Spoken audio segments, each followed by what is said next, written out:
तो जीएमआरसी यानी कि गुजरात मेट्रो रेल कॉर्पोरेशन की तरफ से एक बढ़िया वैकेंसी आ गई है। आज ही इसका नोटिफिकेशन है वो अपलोड हो गया है।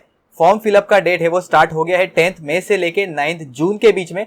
सबसे एक बढ़िया अपॉर्चुनिटी है कि यहाँ पे ऑल ओवर द इंडिया सारे स्टूडेंट्स है वो अप्लाई कर सकते हैं। आपके पास गुजरात का डोमिसाइल होना चाहिए, ऐसा कंपलसरी नहीं है।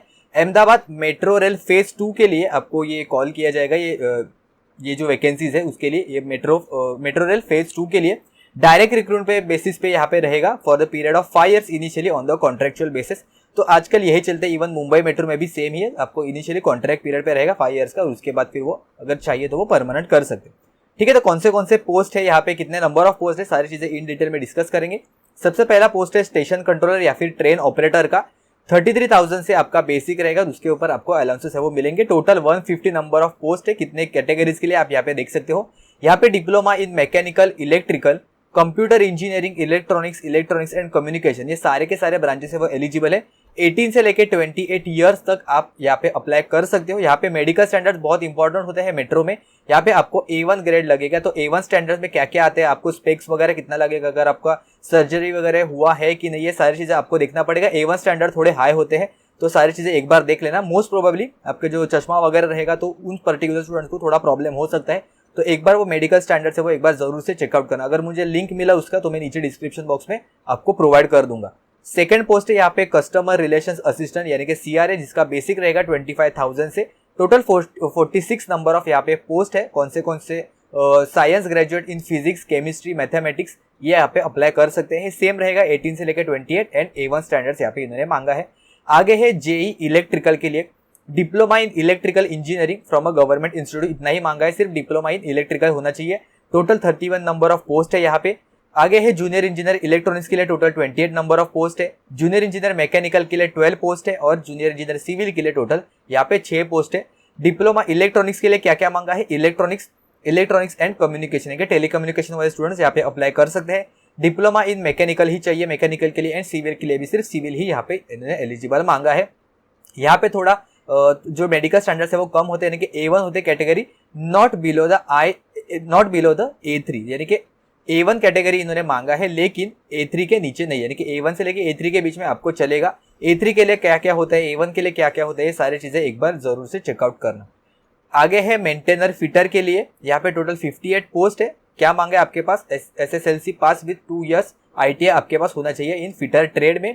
यहाँ पे आपका मैक्सिमम एज लिमिट 18 से लेके 25 ईयर तक रहेगा और B1 कैटेगरीज का मेडिकल स्टैंडर्ड यहाँ पे वैलिड हो जाएगा। बाद में है मेंटेनर इलेक्ट्रिकल के लिए, जहाँ पे आपका ITI होना चाहिए 2 साल का इन द इलेक्ट्रिशियन ट्रेड के लिए। सेम यहाँ पे 25 ईयर्स मैक्सिमम एंड B1 यहाँ पे मेडिकल स्टैंडर्ड्स मांगा है। यहाँ पे इंडियन रेलवे मेडिकल मैनुअल के अकॉर्डिंग, तो मिला तो मैं आपको प्रोवाइड कर दूंगा नीचे। मेंटेनर बाद में इलेक्ट्रॉनिक्स के लिए टोटल 33 पोस्ट है। ओके, इलेक्ट्रिकल के लिए यहाँ पे बताना भूल गया 60 नंबर ऑफ पोस्ट है। इलेक्ट्रॉनिक्स के लिए ITI ट्रेड में इलेक्ट्रॉनिक्स आपके पास होना चाहिए एंड 25 ईयर्स यहाँ पे आपका मैक्सिमम एज लिमिट रहेगा और B1 मेडिकल स्टैंडर्ड के अकॉर्डिंग। आगे इंपॉर्टेंट पॉइंट्स क्या क्या है डिस्कस कर लेंगे। अहमदाबाद या फिर गांधीनगर में आपका पोस्टिंग रहेगा या फिर any other projects of GMRC anywhere in Gujarat. Okay, qualification क्या क्या मांगा है जैसे हम लोगों ने ऑलरेडी डिस्कस किया है। फाइनल ईयर के स्टूडेंट्स यहाँ पे एलिजिबल है, ऐसा इन्होंने कहा है। Final year exams, candidates appearing for final year exams also are suitable for the post, लेकिन आपको DV के पहले, डॉक्यूमेंट वेरिफिकेशन के पहले आपके हाथ में फाइनल सर्टिफिकेट है वो होना चाहिए। अभी जॉब प्रोफाइल इन्होंने यहाँ पे मेंशन किया है। स्टेशन कंट्रोलर का या फिर ट्रेन ऑपरेटर का क्या रहेगा, तो ये इंटरचेंजेबल ड्यूटीज है यहाँ पे स्टेशन कंट्रोलर या फिर ट्रेन ऑपरेटर के अकॉर्डिंग। कस्टमर रिलेशन असिस्टेंट के लिए क्या क्या है यहाँ पे आप वीडियो पॉज करके देख सकते हो, स्क्रीनशॉट ले सकते हो। ड्यूटी आवर्स कितना रहेगा, तो स्टेशन कंट्रोलर, ट्रेन ऑपरेटर के लिए एंड कस्टमर रिलेशन असिस्टेंट के लिए आपका जो ड्यूटी आवर रहेगा वो 8 से लेके 12 आवर के बीच में डेली यहाँ पे वेरी कर सकता है। बाद में जूनियर इंजीनियर के लिए क्या प्रोफाइल रहेगा यहाँ पे इन्होंने मेंशन किया है। मेंटेनर के लिए क्या रहेगा, सारी चीजें आप देख सकते हो, लिंक आपको डिस्क्रिप्शन बॉक्स में मिल जाएगा। सिलेक्शन प्रोसेस में आपका रिटर्न टेस्ट रहेगा जिसमें आपका 100 मार्क का टोटल पेपर रहेगा और साथ साथ में गुजराती लैंग्वेज टेस्ट भी रहेगा, टोटल 20 मार्क्स का। ये एक इंपॉर्टेंट पॉइंट है, ध्यान से देखना। यहाँ पे आपको passing securing minimum score 60% for the general category और 50% for SC ST OBC and EWS student के लिए in the test of Gujarati language. तो गुजराती लैंग्वेज में आपके minimum 60% for the general category and 50% for the बाकी SC ST OBC EWS candidates के लिए इतने आने ही चाहिए, तभी आप एलिजिबल हो सकते हो। अगर आपने टेक्निकल में कितना भी मार्क्स अच्छा स्कोर किया, आउट ऑफ भी निकाले, लेकिन अगर आप ये पासिंग स्कोर करना, यहाँ पे पासिंग स्कोर से कम मार्क्स आते हैं गुजराती लैंग्वेज में, तो आपका सिलेक्शन नहीं होगा। The marks in the Gujarati language will not be consider for the merit list. लेकिन जैसे ही आप ये सिर्फ क्वालिफाइंग नेचर का है, जैसे ही आप ये 50% या फिर 60% के ऊपर निकालते हो तो रिमेनिंग जो आपके मार्क्स है, तो जो रिटर्न टेस्ट रहेगा 100 मार्क्स, उसके अकॉर्डिंग आपका सिलेक्शन रहेगा। गुजराती लैंग्वेज टेस्ट है सिर्फ एज अ स्क्रीनिंग टेस्ट के लिए यहाँ पे यूज किया जाएगा। Station controller, train operator, CRA customer relation assistant and junior engineer के लिए यहाँ पे टोटल 2 आवर्स का एग्जाम रहेगा, जहाँ में टोटल 120 क्वेश्चंस रहेंगे, जिसमें गुजराती लैंग्वेज के 20 क्वेश्चन रहेंगे, लॉजिकल एबिलिटी एंड रीजनिंग के 20 क्वेश्चन रहेंगे, क्वांटिटेटिव एप्टीट्यूड के 20 क्वेश्चन रहेंगे, जनरल इंग्लिश के 20 क्वेश्चन रहेंगे एंड टेक्निकल नॉलेज के टोटल 40 क्वेश्चन रहेंगे। यानी कि कुल मिला के टोटल अपने पास 120 क्वेश्चन है कि हर एक मिनट के लिए अपने पास हर एक क्वेश्चन आपको सॉल्व करना है हर एक मिनट में।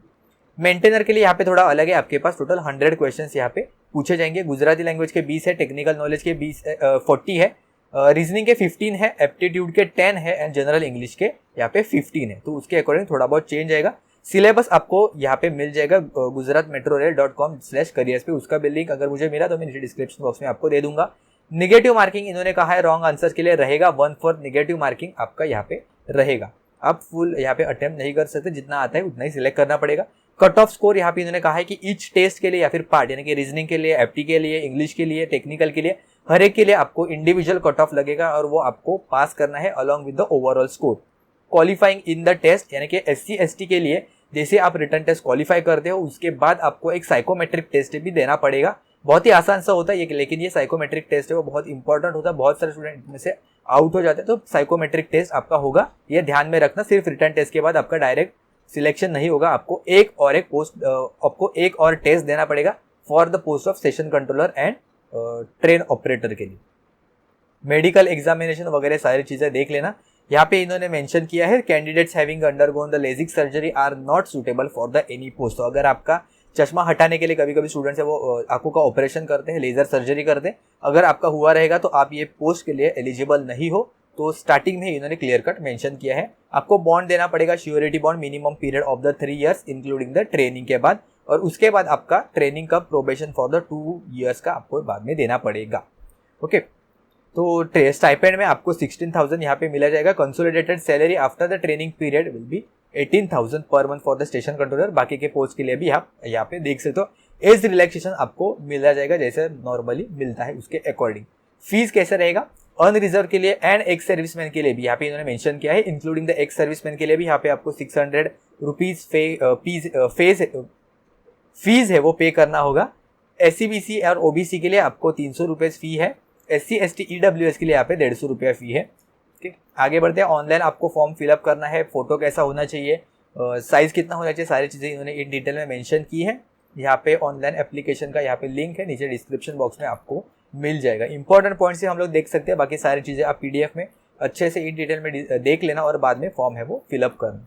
आगे इंपॉर्टेंट पॉइंट मैंने मार्क किया है। हाँ, बहुत सारे स्टूडेंट को डाउट होता है कि एग्जाम सेंटर कहाँ होगा, तो written test will be held at the major cities of the Gujarat में ही होगा। आपको उधर जाके ही पेपर है वो देना पड़ेगा। इफ द एप्लीकेशन नंबर अगर 5000 से कम रहा तो उसके अकॉर्डिंग वो चेंज कर देंगे।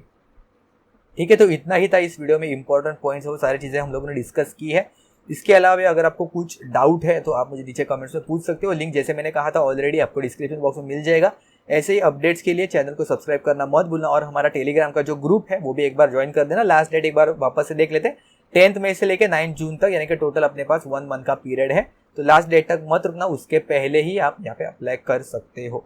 ठीक है, तो बहुत बढ़िया अपॉर्चुनिटी है। नंबर ऑफ पोस्ट भी यहाँ पे बहुत बढ़िया है, तो जल्दी से जल्दी जाके अप्लाई कर देना। और मिलते हैं हम लोग नेक्स्ट वीडियो में किसी और जॉब अपडेट के साथ।